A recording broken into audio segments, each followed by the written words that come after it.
Doctora, a continuación le voy a presentar lo del informe expositorio en la cual está inmerso el siguiente tema, que es las formas de gobierno. Como tales, como formas de gobierno, tenemos una introducción que en el presente informe expositivo expone las principales teorías sobre la conceptualización, el origen y las funciones del Estado desde una perspectiva sociológica y jurídica, la misma que hace relevancia a lo que es Estado y las formas de gobierno, haciendo referencia a las maneras en que se relacionan los elementos fundamentales del Estado y la forma en la que se posiciona.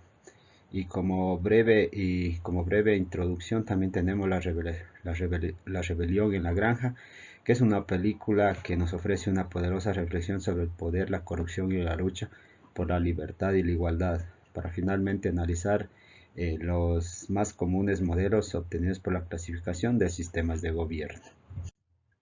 Las formas de gobierno y del Estado.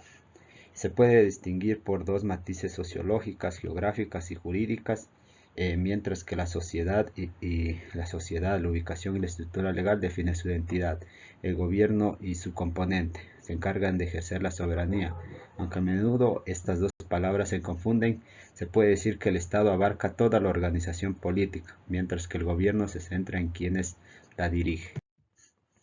Como breve evolución del problema que se puede decir desde dónde nacen las formas de gobierno, tenemos que antiguamente se centraba en analizar las formas de gobierno más que las del Estado. O sea, que quiere decir que más antes solo lo nombrábamos gobierno, como no como función, sino como semejante a Estado.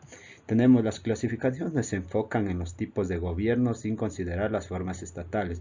Esta distinción entre las formas de gobierno y de Estado es una noción moderna en la teoría política. Eh, Algunas clasificaciones que tenemos es monarquía y república. Esta clasificación es tradicional de las formas de gobierno y divide principalmente entre la monarquía y la república. La monarquía comúnmente implica un gobierno dirigido por un solo individuo, el monarca o rey, cuyo poder es típicamente hereditario. Este sistema puede ser absoluto, donde el rey detenta toda la soberanía, o constitucional, donde está sujeto a la ley y comparte el poder con otros órganos del Estado. La democracia. La democracia definida por Lincoln implica el gobierno del pueblo, por el pueblo y para el pueblo. En ella los ciudadanos participan activamente en la toma de decisiones y buscan el bien común. Este criterio permite identificar monarquías democráticas como en Inglaterra o España, donde los ciudadanos tienen acceso al poder, y regímenes totalitarios que se autodenominan democracias. Estado simple y estado compuesto. Se puede clasificar en simple o compuesto el estado. El estado simple o unitario ejerce la soberanía directamente sobre un solo pueblo y territorio. En contraste, el estado compuesto, como el federal, se forma por la unión de dos o más estados. En la federación, cada estado conserva sus poderes legislativo, ejecutivo y judicial, además de los poderes federales. Características del Estado federal. El Estado federal son fundamentalmente, para entender su funcionamiento, estas incluyen un territorio propio conformado por la suma de los territorios de los Estados miembros, una población que ejerce ciudadanía en ambos niveles de gobierno, con única soberanía del Estado federal, aunque los Estados miembros participen en su ejercicio en estas en áreas específicas, y una personalidad única en el ámbito internacional. La confederación. La confederación es una forma compleja del Estado, donde varios estados se unen sin formar un nuevo Estado. Y conservan su soberanía y libertad de acción, salvo lo acordado en el pacto. A diferencia del Estado federal, se basa en el Estado de Derecho internacional, mientras que la federación es una comunidad nacional. La confederación es internacional. Unión real y unión personal. Unión real ocurre cuando varios estados monárquicos comparten un solo rey y establecen órganos comunes de gobierno mediante un tratado. En cambio, la unión personal sucede cuando un estado ofrece la corona a un rey que ya lo es de otro estado, pero sin crear órganos comunes. Tipos especiales de organizaciones políticas. Estos tipos especiales de organizaciones políticas son aquellos que no se ajustan fácilmente a las clasificaciones convencionales de formas de Estado y de gobierno. Presentan características únicas que desafían las características establecidas, lo que plantea un desafío para la doctrina en términos de clasificación precisa, en las cuales tenemos la Sociedad de las Naciones. La Sociedad de las Naciones surgió en la Primera Guerra Mundial con el propósito de mantener la paz entre las naciones y prevenir futuros conflictos. Aunque no encajaba fácilmente en las clasificaciones convencionales de formas de Estado, se lo consideraba una unión de Estados con la finalidad específica de cooperación. Otra tenemos que la Organización de las Naciones Unidas. Esta sucedió a la sociedad, esta sucedió o le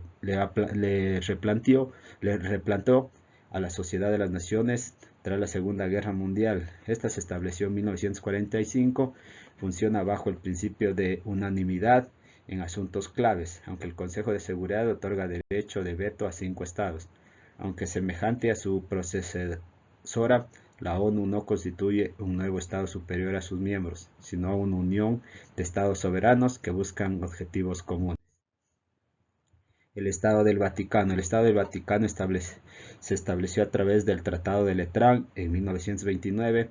Es una entidad política peculiar con características únicas, aunque su relación con la Iglesia Católica es innegable.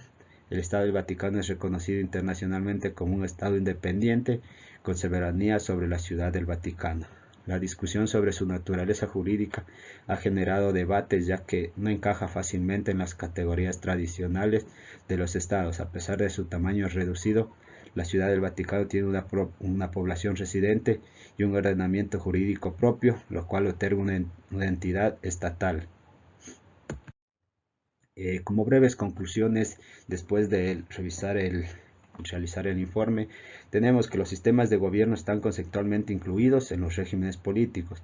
Esto es a nivel personal lo que se podría mencionar, que este será democrático, pero eso se debe identificar con un solo sistema de gobierno. En ningún país o ningún estado no se puede identificar con no se puede identificar con varios o muchos sistemas de gobierno. Tanto esto como el sistema político puede expresarse en combinaciones diversas con respecto al grado de democratización en cualquiera de los sistemas de gobierno mencionados en este informe. O sea que nuestro país puede encajar en uno o en cualquiera de los que se ha mencionado anteriormente. De acuerdo al video que lo realizamos, que es la rebelión de la granja, se puede concluir que aquí en esto se ha mostrado cómo el poder corrompe a todo el ser humano y que en un mundo que sería ideal para la convivencia en igualdad y en libertad, a causa de esto nuestra propia naturaleza no podrá serlo, por lo menos en un futuro cercano. Estos hechos destacan o sumergen al poder y crean su propio gobierno, que está relacionado con todo lo que ocurrió en la Revolución Rusa en 1917 y por la corrupción en el sistema de la Unión Soviética. Eso como conclusiones, la bibliografía citada y brindada por usted, docente, y eso. Gracias.